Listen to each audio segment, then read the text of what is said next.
Ladies, so today we're going to be talking about how to show a guy that you love him without turning him off or without losing your power. Because ladies, a lot of the times, a lot of guys are just waiting for you to say you love them first so that they can conceal their intentions, act a little uncertain, right? And the problem is that when you don't know what he feels and he knows what you feel, there is a natural power imbalance. And when there's a power imbalance, naturally, people become tyrannical, they become cold, and sometimes they just don't even see you as a person, right? Because they just see you as a source of that, something that they can control. Absolute power corrupts absolutely. So we're gonna be talking about how to do that, all right? You guys gotta get your mind out of this Disney goddamn fantasy you guys have. And realize that Disney is a movie.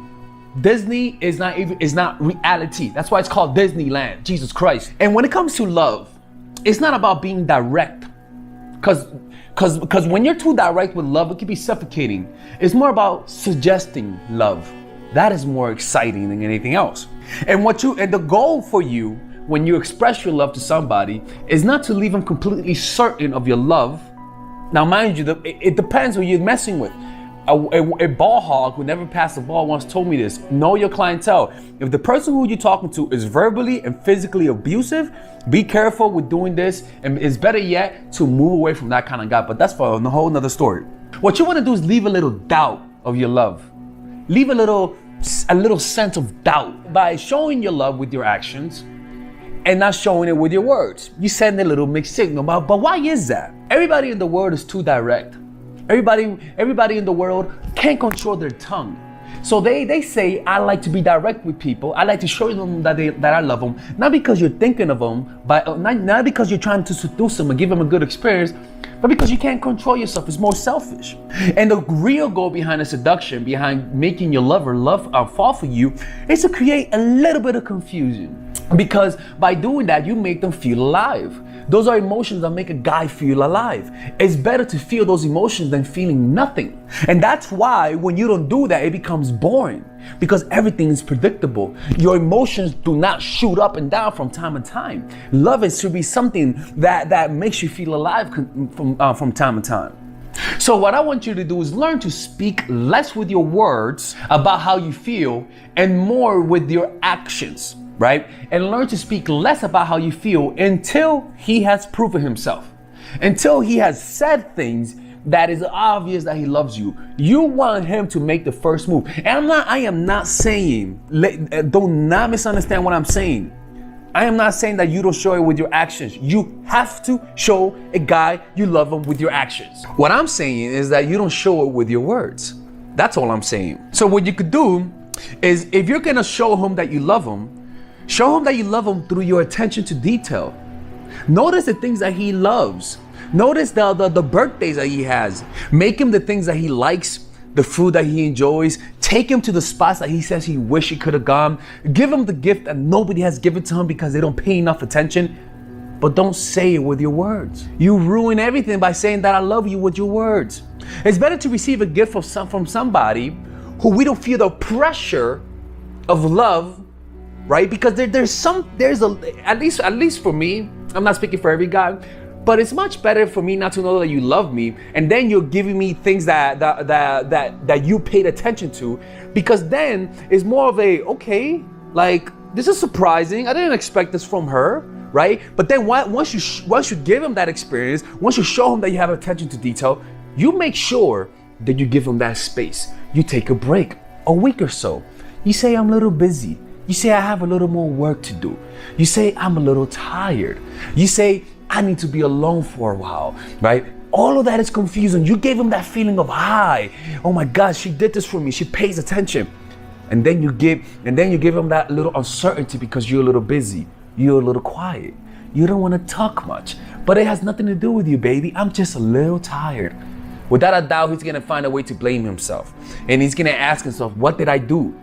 And that causes guys to prove themselves to you. That causes guys to find the reason why you're pulling away. It's confusing. It's confusing. They need to string together the missing strings. Because this is the thing. When they don't know what you're up to, always remember, when they don't know what you're up to, they can't get defensive. They can't say, all of a sudden these looks don't mean I love you. It could mean I love you, Maybe it is, or maybe it isn't. That's what a guy wants. You want to make him think. You want to make him wonder. You want him to be walking around the streets, kicking the pebbles and saying, does she love me? What did that mean? She said this, but then said that. People, this works even in relationships, right? You always have to renew your contract. You should always be making him think what is in your mind. So what you could do is use smoke screens. Say the opposite. If you really love him from the beginning, tell him that you're somebody that you have a hard time loving people. Tell him that you have a hard time getting close to people. Tell him that you like to take things slow. Tell him that you have a hard time expressing yourself to people. Is it true?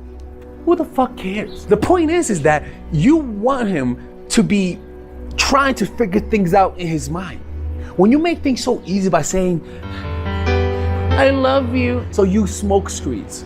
Make it hard on him, but you know what's the problem? Is that some of you ladies cannot deal with the uncertainty as well. You also want certainty.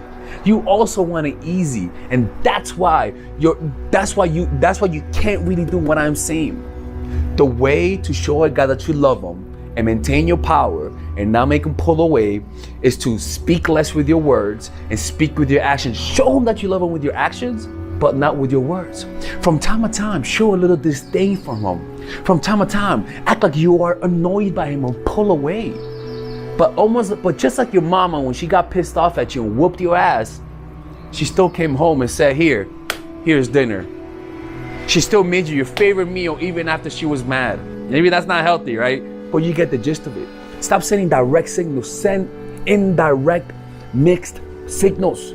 It's not unhealthy. As long as you show him that you love him with your actions, and from time to time you show a little disinterest with your actions, but you don't show it with your words by the pretense of I have a tough time expressing myself, or I have a tough time trusting people. You make sure you let them know that you're hard to get close to people, and everything you do will have this confusing aspect. But that confusing aspect will make him so desperate for you that he will express his love for you first. But make sure that you don't take advantage of him.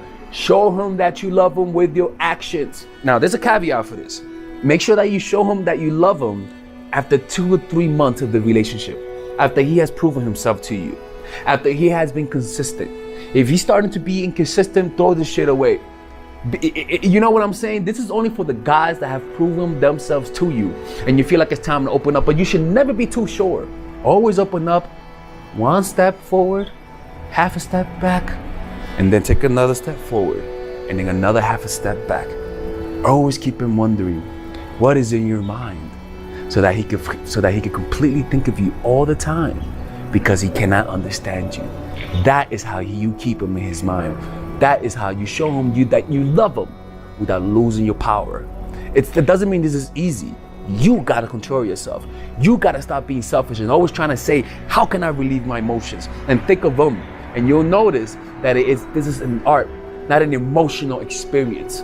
All right, ladies and gentlemen, if you guys ever want to learn how to use your feminine energy to influence people, learn how to use your masculine energy to become more assertive, and also learn how to blend both energies to improve your dating life, your spiritual life, honestly, your relationship life, your family life, your career life, this is the course for you. If I had to make a course for my nieces, I have 2 nieces, one is 19 and one is 15.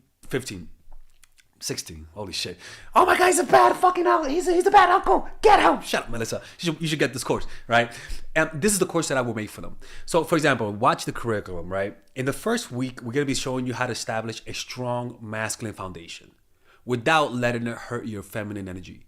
This masculine foundation is a source of who you are, right? It's your bodyguard. Without this, whatever feminine energy you create will be destroyed by the outside, because your masculine is your shield. So we'll talk about goal setting. We'll talk about how to develop a serious attitude. We're going to be talking about how to use more logic, how to use more goal-oriented behavior. It's more how to be a man. Now the next one is how to embrace the feminine energy, right? This one will teach you about how to minimize excessive masculine traits, developing self-awareness, healing abundant feminine energy, regulating your emotion, mastering voice qualities and facial expressions, surrendering control, and allowing pain to be felt. This is honestly, this will supercharge, like Kaioken, your masculine energy. After that, we have femininity in the workplace and how to be feminine in the workplace without letting people take advantage of you, and the nuances of how women on power should behave versus women who are subordinates in the workplace, and even the dress code. This is based on psychology, people. It's kind of insane. I'm actually excited about this one. The next week, we talk about navigating the labyrinth of male and female friendship. And this, a lot of women find confusing, so we talk about that. And how to identify envious friends, how to identify the good friends, how to keep male friends, and how to keep female friends. Week 5, we talk about how to release the burden of the past and stop and destroy mental projections. This is actually really powerful. And then week 6, we talk about how to increase your observational power so that you can read people better. And we have a bunch of bonuses. The course starts at $99, and you guys can pre-order the course today at $69 before it goes out. If you're watching this, most likely I'm in the meditation retreat, so most likely I will be praying for all of you guys. And just click on the description down below of the video. Right there, you'll see it, and you can pre-order that course. It's gonna be out by the end of next month or the beginning of February of March. One of the two, people, because I have a 10-day retreat to do, and I want to finish the course after the retreat, because I think the ideas are gonna be so much better. All right, man. I'll see you guys later. Pre-order, man. I'm closing the channel.